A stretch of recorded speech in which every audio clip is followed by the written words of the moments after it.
So it's good to be with you again. I want to share this time about forgiveness as both gift and decision.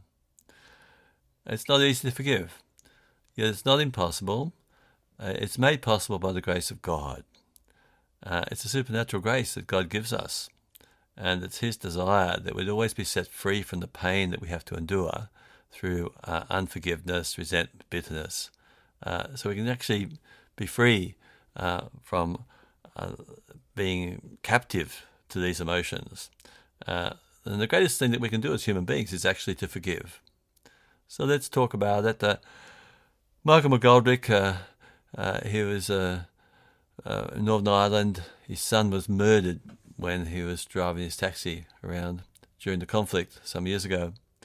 And Michael and his wife were so sort of exasperated and angry and bitter and feeling so low that they actually contemplated suicide because they'd lost their son in this devastating way. In the midst of their grief and their anger and their despair, they actually turned to the Lord. Michael had a moment where he had that picture inside of himself of Jesus crucified, and he realized that, well, God's son was murdered too for our salvation. And it led him to realize that he needed to forgive. And he received the grace to do that. Now, on the morning of the funeral, he just had this word come to him, bury your pride when you bury your son. And that's what he did. He actually chose to forgive those who were responsible. And before the TV cameras the next day, he let them know that he'd actually forgiven. They were all astounded at that, and he decided that he'd actually start a ministry for orphans in Romania as a way of just carrying out this act of forgiveness that had been given to him and the mercy of God that had struck his heart. It could have gone another way, but that's how he chose to go under God's grace. And so we too can choose to do that. It's a big grace to forgive, isn't it? You could hold on to your resentment and your bitterness and make judgments about others and forever, but God's purpose is, to give us a grace to be able to let go of that. And healing comes when we stop blaming others for what's happened and leave the judgment to God, and just let the bitterness ooze out of us, as it were, as we forgive. It's a decision to let go of the clenched fist. We can be holding up a fist against another person, against an institution inside ourselves. And it's a matter of just letting that go. Letting go of the clenched fist and just giving over to God. And so it's withdrawing all the judgments that I've held against the other. It's not wanting to hurt others or to seek revenge of others. It's choosing, not the feelings, but it's actually choosing to give that over. And so we release the grip that we've had on that person who's offended us through this choice of forgiveness. And no matter how great the injustice is, it can be really extreme injustice that's been done to you, but there is a grace, no matter how profound the offence, to choose to forgive. Another example, Immaculée Libagitsa from Rwanda.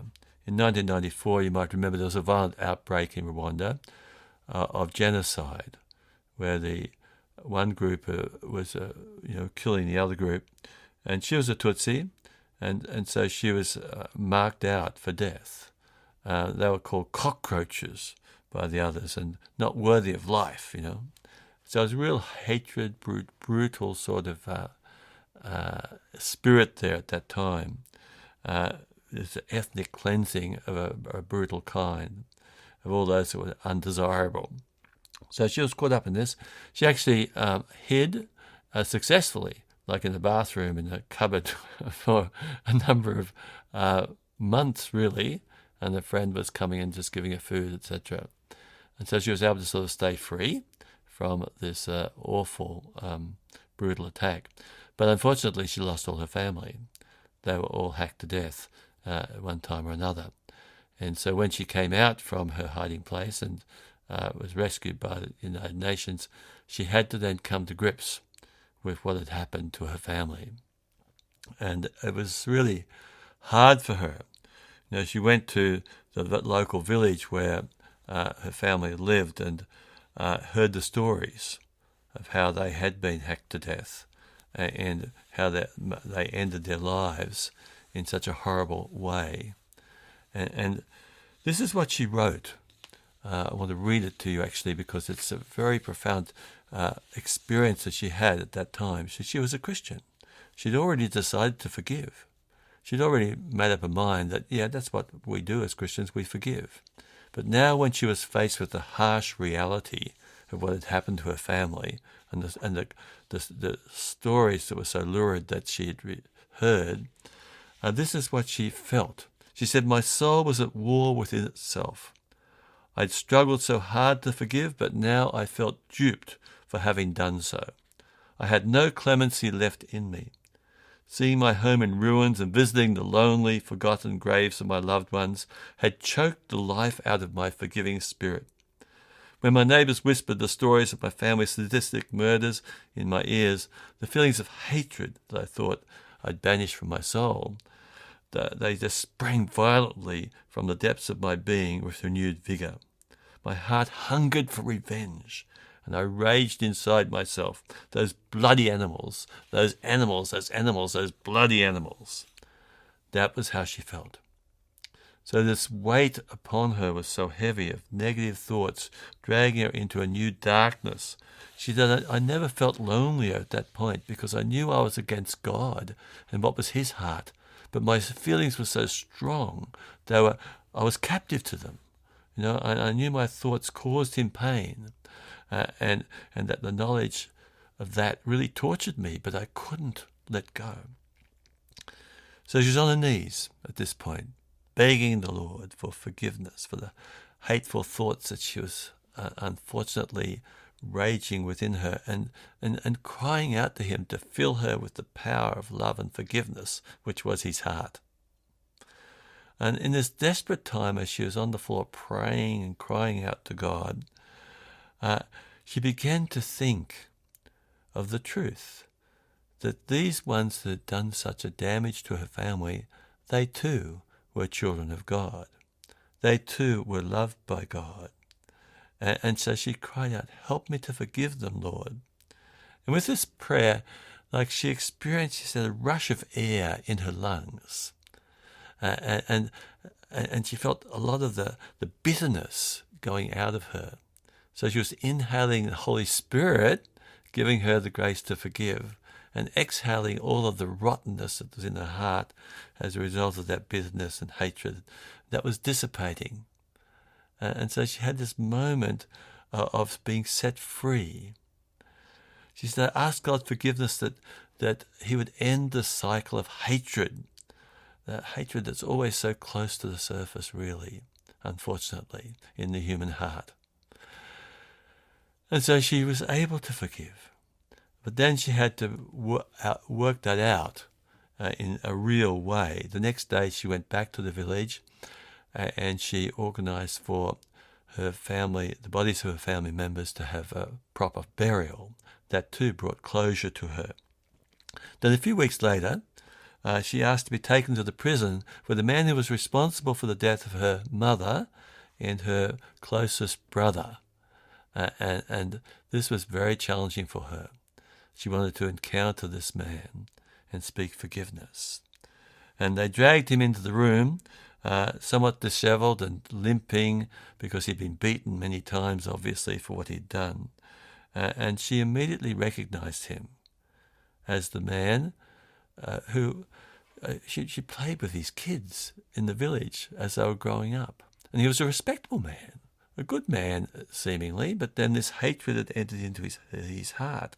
Satan had taken hold of him. And so they were roughly throwing him to her knees in front of her, and he was too scared to look up at her. When he did, he saw who it was. He blanched, like his whole face paled as a result out of fear, because he knew that he was responsible for the death of her family. And she looked upon him, and she said, with great mercy, she felt sorry for him. She felt tears running down her face as she looked upon this man who had previously been quite a handsome man, but now filthy and dishevelled and beaten and bruised through the treatment he'd received, and somewhat emaciated. And she was just filled with compassion for him, which is a grace from God. And she said, I was just overwhelmed with pity for the man. And the commandant was sort of crying out to him, tell her why you did this, and explain to her why you did this to her family. And she said she just stood there looking upon him under the grace of God. And he did look up again. And this time their eyes met. And she took that moment to say what she'd come to say. Eye to eye, she said, I forgive you. That's a beautiful gift, isn't it? That man, of course, no doubt, gained something from that grace of forgiveness. But she gained more. She was set free at a deeper place in her spirit. And that's what's important to know about forgiveness. Is yes, it's a decision under God's grace. And it sets you free. It delivers you from being captive to feelings that are so deep and strong that they can destroy you. Now, another example that comes to mind is Corrie ten Boom and her sister Betsy in Ravensbrück prison camp in the Second World War.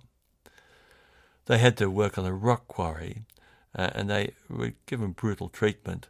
And Betsy was much weaker than Corrie physically, and she was dying, actually. And on her deathbed, she said to Corrie, I know you're going to get out of this place. She had some sort of prophetic insight. And then when you do, I want you to tell the whole world that there's no pit so deep that the mercy of God is not deeper. And Corrie did get out quite miraculously from that camp. She was rescued, and at the end of the war, she went round telling people the message that her sister had told her to tell, of the mercy of God, of the forgiveness of God that she'd experienced. But she got a shock one day when in the south of Germany she was giving a talk, and this man came up at the end of her sermon, as it were, and he said, do you remember me?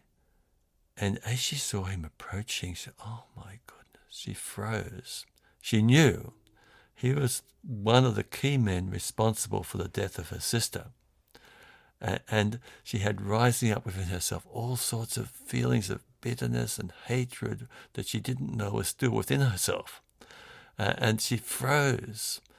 She couldn't move. She said, I was like a piece of wood. I couldn't move. And he said to her, look, I was in that camp. Do you remember me? She couldn't speak.